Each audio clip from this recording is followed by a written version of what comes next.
Kings has co-authored a Ladybird book on climate change to give children basic facts and figures about the environmental threat facing the planet. It comes after Charles met his co-author, Natural England Chair Tony Juniper, when he hosted a reception for environment ministers from across the globe. They had been attending a government conference to drive forward the goals of the UN Nature Summit, COP15.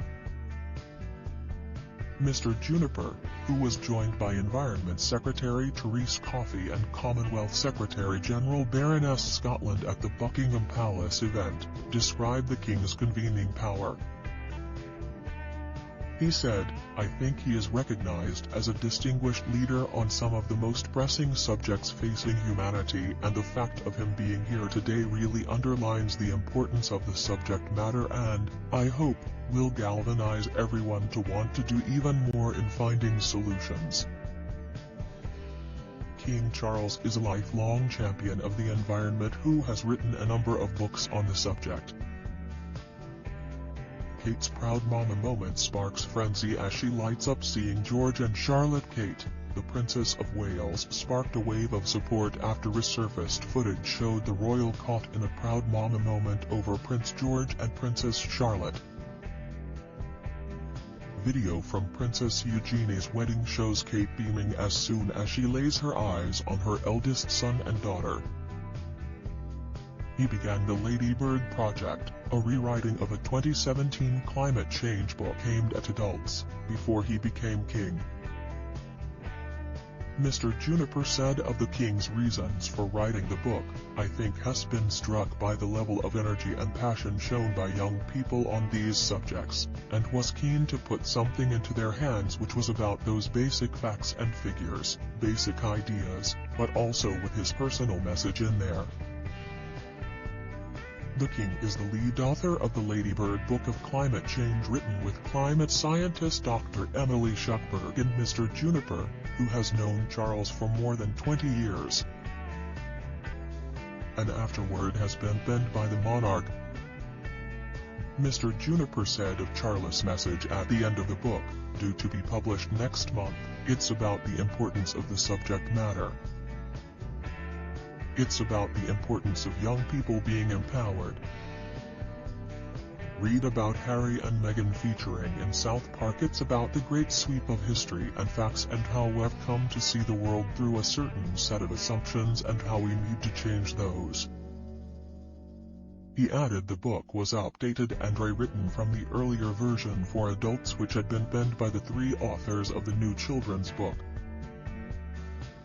Mr. Juniper said it aims to make the subject of climate change accessible for 7 to 11-year-olds, trying to bring the facts to the fingertips of the people who've got most to gain by finding solutions in time, namely the young people. Among the guests at the Buckingham Palace event were business executives and indigenous leaders from across the globe, with one placing a necklace made from seeds, symbolic of an alliance between the King and indigenous people, around the Charles' neck.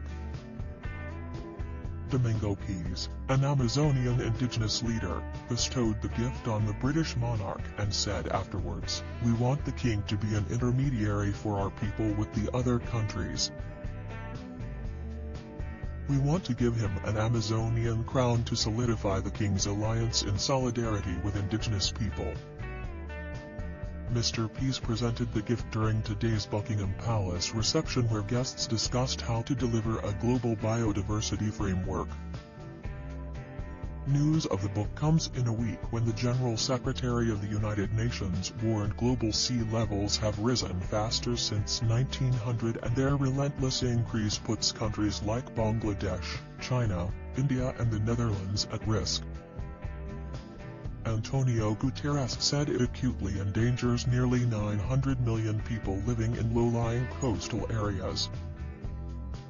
In a grim speech to the Security Council's first-ever meeting on the threat to international peace and security from rising sea levels, Mr. Guterres said sea levels will rise significantly even if global warming is miraculously limited to 1.5 degrees Celsius, 2.7 degrees Fahrenheit, the elusive international goal.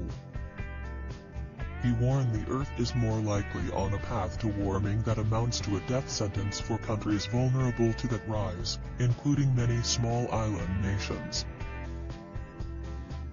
In addition to threatened countries, Mr. Guterres said, megacities on every continent will face serious effects, including Cairo, Lagos, Maputo, Bangkok, Dhaka, Jakarta, Mumbai, Shanghai, Copenhagen, London, Los Angeles, New York, Buenos Aires, and Santiago. The UN chief stressed that every fraction of a degree in global warming counts, since sea level rise could double if temperatures rise by 2°C, 3.6°F, and could increase exponentially with further temperature increases. Mr. Guterres said the World Meteorological Organization had released data on Tuesday spelling out the grave danger of rising seas. He said, global average sea levels have risen faster since 1900 than over any preceding century in the last 3,000 years. The global ocean has warmed faster over the past century than at any time in the past 11,000 years.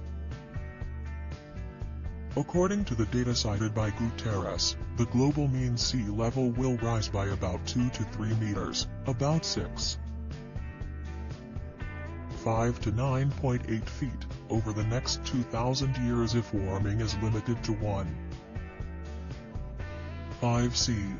With a 2°C increase, seas could rise up to 6 meters, 19.7 feet, and with a 5°C increase, seas could rise up to 22 meters, 72 feet, according to the WMO.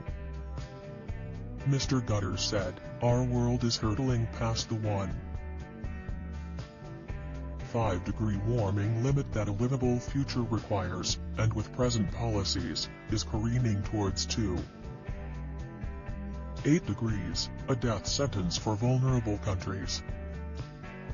He added the consequences were unthinkable.